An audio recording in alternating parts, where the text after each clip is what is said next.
नमस्कार दोस्तों, मैं हूं doctor BM Baghel, principal polytechnic college. सर्वप्रथम मेरे चैनल को लाइक और सब्सक्राइब कर दीजिए।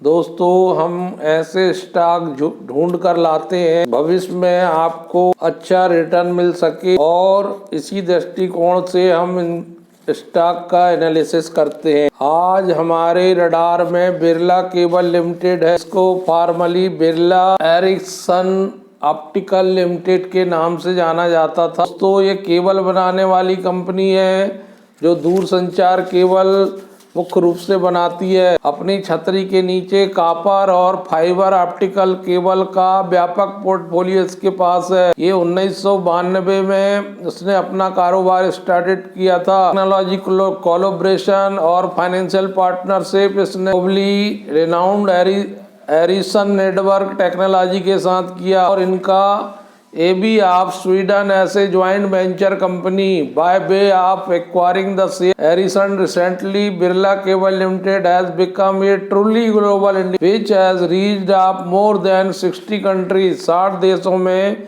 इसका कारोबार पहुंच गया है।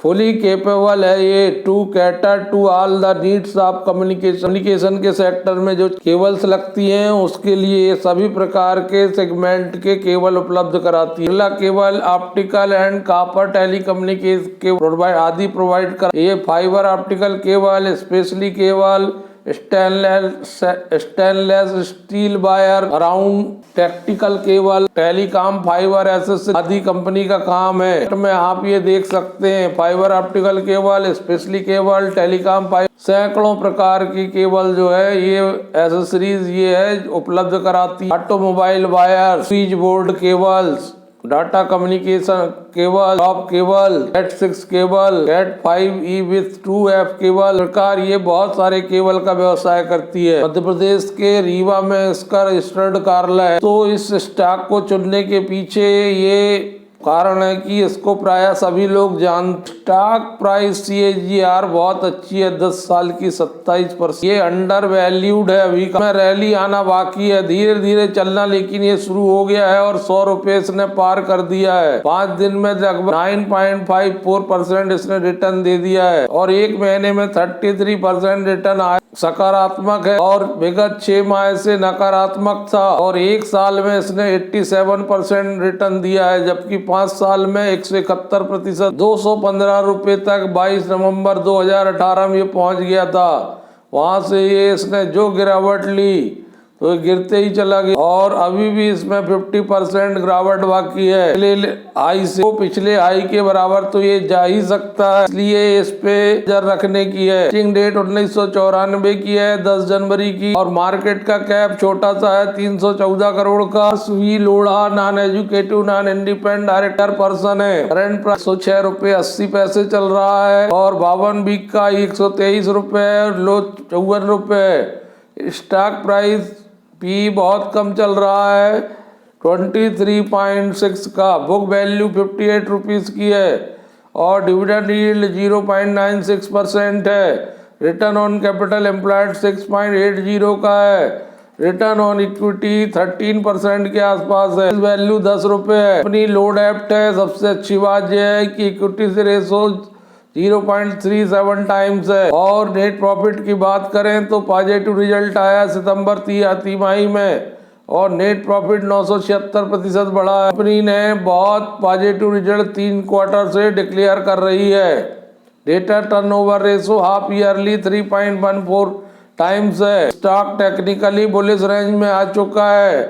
अब ये कब दौड़ेगा, लेकिन बहुत जल्दी ही इसमें दौड़ दिखाई देगी। आप कैपिटल एम्प्लॉयड 8.3 से 1.6, enterprise value to capital employed अगर हम तुलना करें तो अट्रैक्टिव वैल्यूएशन प्रतीत होता है, और कंपैरेटिव रूप से स्टॉक डिस्काउंट में जो है ट्रेडिंग कर रहा है। स्टॉक ने पिछले साल मात्र 83% का रिटर्न दिया है, जबकि उसका प्रॉफिट 1108% बढ़ा है। इस प्रकार PEG रेशो 0 है। मेजॉरिटी शेयर होल्डर प्रमोटर, ये स्टॉक नियर टर्म में लॉन्ग टर्म में मार्केट को बीट कर सकता है अपने परफॉर्मेंस। Q2 का रिजल्ट अगर देखें तो रेवेन्यू 137.78 करोड़ आई है, जो 92.67 करोड़ जून में थी, सितंबर में 67.55 करोड़ थी।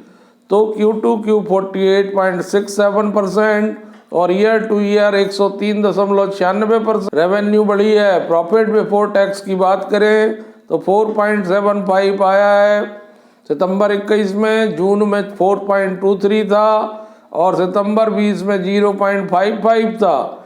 12.29% Q2Q, 763% ईयर टू ईयर बढ़ा है। प्रॉफिट आफ्टर टैक्स की बात करें तो 3.66 आया है, जो जून में 3.01 था और सितंबर 2020 में 0.34 था।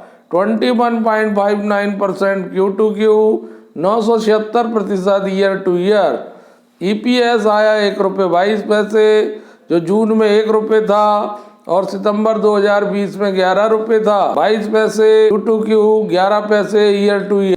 दूसरा स्टॉक हमारा है बिरला सॉफ्ट लिमिटेड। ये सीके बिरला ग्रुप की कंपनीज है। 2018 में एक समझौता हुआ जिसके तहत बिरला सॉफ्ट और KPIT टेक्नोलॉजी दोनों का मर्ज हुआ और दोनों ने तुरंत से अपने आप को अलग कर। KPIT टेक्नोलॉजी पूर्णतः इंजीनियरिंग और ऑटोमेटिव सेक्टर में काम के लिए देने लगी और बिरला सॉफ्ट कंपनी पूरी तरह से IT सेवाओं पर अपना ध्यान केंद्रित कर। चाहे आप KPIT टेक्नोलॉजी लें, चाहे आप बिरला सॉफ्ट, दोनों ही बहुत शानदार कंपनियां हैं और बहुत ही अच्छा मैनेजमेंट है दोनों का। दोनों कंपनियों में से आप दोनों का ध्यान दे सकते हैं या दोनों में से किसी एक को अपने रिसर्च और एनालिसिस के हिसाब से चुन सकते हैं।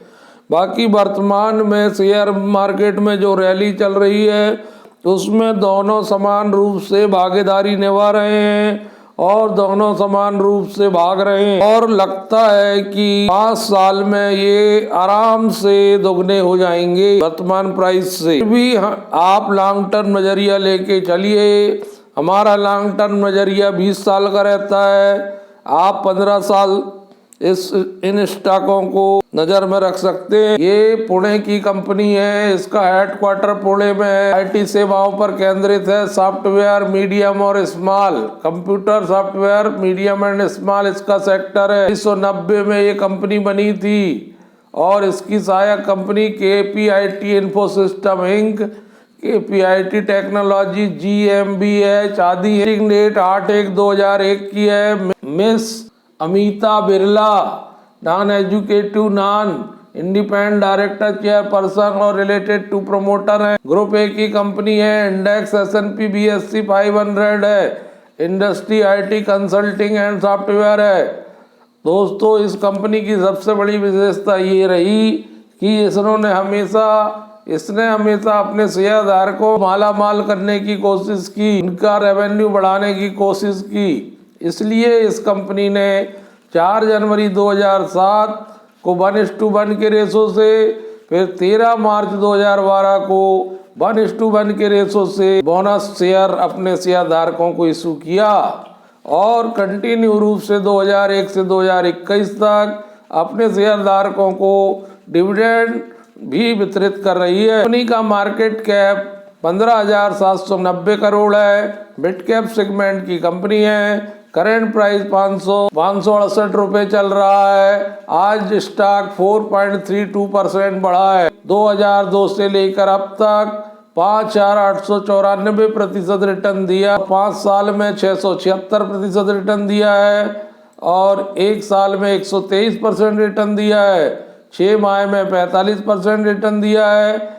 1 माह में 21% रिटर्न दिया है। 5 दिन में 4% रिटर्न दिया है। दोस्तों, कंटिन्यू रूप से आगे की ओर चल रहा है और स्टॉक बहुत बुलिश रेंज में 1 वीक का हाई के बहुत करीब चल रहा है। 571 रुपये इसका हाई है, 216 रुपये लो है। स्टॉक का पी थोड़ा ज़्यादा है, 61.6 है। बुक वैल्यू 52.8 है, 8 रुपये है। डिविडेंड यील्ड 0.62 का है।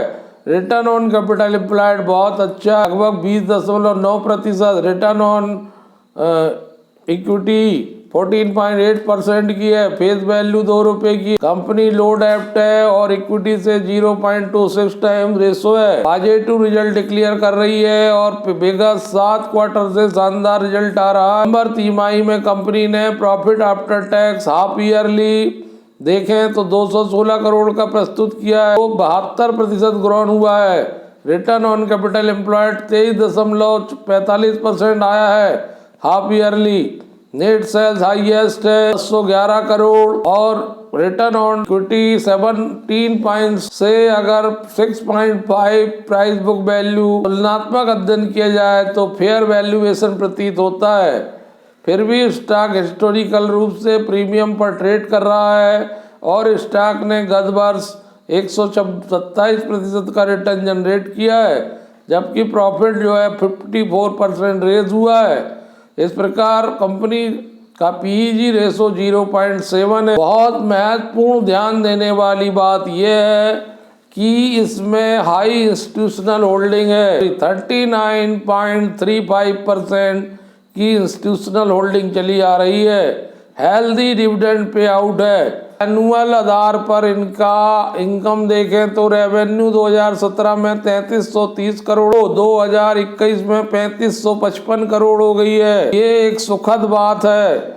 दूसरी बात, शेयर होल्डिंग पैटर्न को देखिए। जैसा मैंने बताया, प्रमोटर की होल्डिंग है 40.6 से एफआईआई की होल्डिंग है 17.3, 21.96 सबसे ज्यादा डीआईआई की होल्डिंग है, 19.76 पब्लिक की है, 0.24 अदर्स की है। सितंबर 2020 में 40.74 था स्टेक इनका, जो कि सितंबर 2021 में 40.66 है। इस प्रकार थोड़ी सी प्लेजिंग हुई है और प्रमोटर ने अपना स्टेक को घटाया है। म्यूचुअल फंड ने अपने स्टेक को बढ़ाया है, 16.09 से 18.74% कर दिया है। एफआईआई ने भी अपना होल्डिंग इंक्रीज किया है सितंबर 2021 को। आप इस पर जरूर नजर रखिए, क्योंकि ये एफआईआई डीआईआई के रडार पर एफआईआई डीआईआई वो संस्थाएं होती हैं जो बहुत डेप्थ रिसर्च करके ही पैसा लगाती हैं। एजुकेटिव डायरेक्टर चेयरपर्सन है। बोर्ड ऑफ डायरेक्टर में धर्मेंद्र कपूर जी सीईओ एंड एमडी हैं। और अगर आप देखेंगे फाइनेंशियल ईयर 2021 में के क्लाइंट कैटेगरी की अगर बात करें ज्योग्राफी की, तो 77% अमेरिका से आता है क्लाइंट है उनके, और 13.4% यूरोप से हैं। बाकी रेस्ट ऑफ वर्ल्ड से 9.3% है। और रेवेन्यू इन इंडस्ट्री वर्टिकल देखें तो का लाइफ साइंस से 5.5%, मैन्युफैक्चरिंग से 41.3%, एनर्जी एंड यूटिलिटीज से 15.1%, 18.1% EFSI से होता है। क्लाइंट कंसंट्रेशन की बात करें तो टॉप 5 32.1%, टॉप 10 44.2%, टॉप 20 58.7%। और रेवेन्यू बाय सर्विस ऑफरिंग की बात करें तो emerging horizontals 23.1%, integrated enterprise solution 31.6%, 13% SAP, 32.3 digital transformation. तो यदि की हाईलाइट्स की बात करें 2021 की तो 3556 करोड़ आई थी इनकम, और ईबीटा 529 करोड़ का था। प्रॉफिट आफ्टर टैक्स 321 करोड़ का था। अकाउंट प्रोफेशनल जो थे 11,051 लोग थे। Net cash and cash equivalent 1119 crore का था। नेट वर्थ 31 मार्च 21 की स्थिति में 2180 करोड़ की थी। तो आप इससे कंपनी का अंदाजा लगा सकते हो कंपनी कितनी शानदार और कितनी बढ़िया है। तो आप इस पर नजर रखिए दोस्तों। धन्यवाद।